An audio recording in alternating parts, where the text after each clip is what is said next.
an absolute disaster of a season for what was building up with so much promise off the back of winning a ninth title, albeit cut short at the end of last season. But you're thinking the foundations are there and to go and ramp it up once again and make it 10 if the recruitment was correct. But look, it's all boiled down to that recruitment.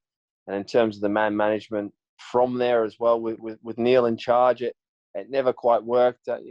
Albeit I go way back to not qualifying for the Champions League and the fallout from there, from his press conference and putting out there that people didn't want to be at the football club. You knew there and then that there was problems mounting for Celtic at that point.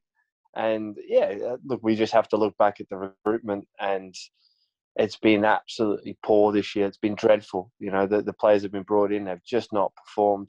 We've seen Klamala, someone that recruited the season before that, just leave today, as I've seen, to I think it's New York Red Bulls. Yeah. So I think that's one of many of the exodus to come. And it's just going to be a matter of, one, need a manager in first to move forward. And talking about the technical director as well, Rob, as we well know. And I do believe probably they are going to have to come hand in hand, and some continuity is needed going forward for some. So do you think the Celtic slide has its roots quite a few years back in terms of, even though they've kept on winning things, complacency has crept in?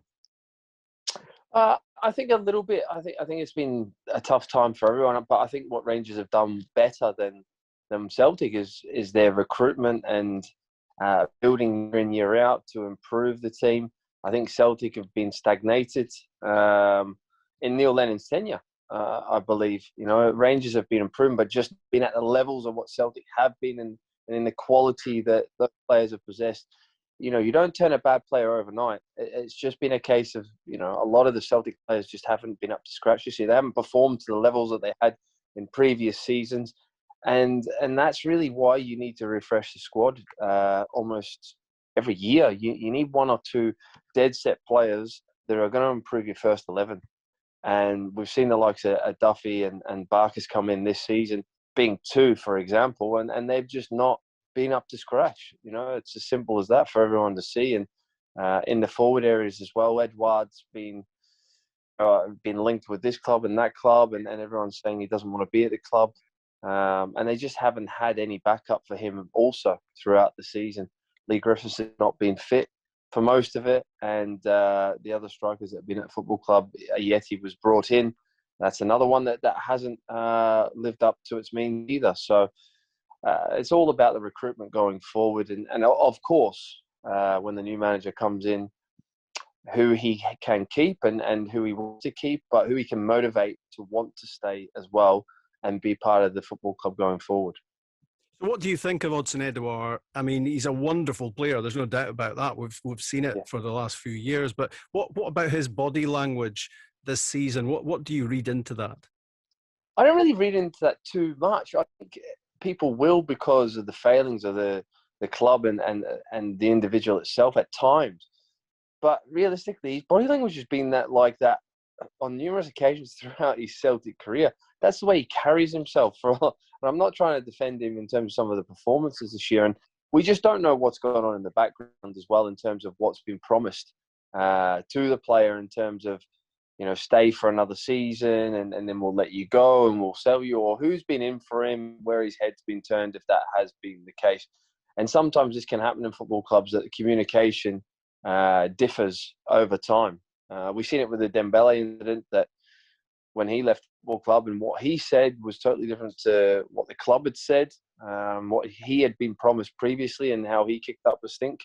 And there's a possibility that might have happened again. I'm not privy to it, but it does seem as well, when a lot of the players have been there and won trophy after trophy, that some of them are now thinking, well, maybe it's time to go and seek another challenge. And I certainly think that's been the case for one or two of them anyway. But again, I think it's more a form thing than deliberately not wanting to work hard and win football matches and win titles and trophies.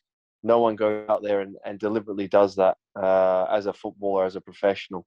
Yes, you can criticise them, but I would be more critical in terms of their performances and what their output's been, and that can be on a numerous of levels. And in terms of who the buck stops with, well, as we've seen time and again, buck stops with your manager. If you can't motivate the players or get the best out of them or produce better results, we've seen it again with Jose Mourinho this week, then unfortunately you lose your job. Do you think Rangers could be about to embark on a spell of domination like Celtic have done recently? Is that a danger?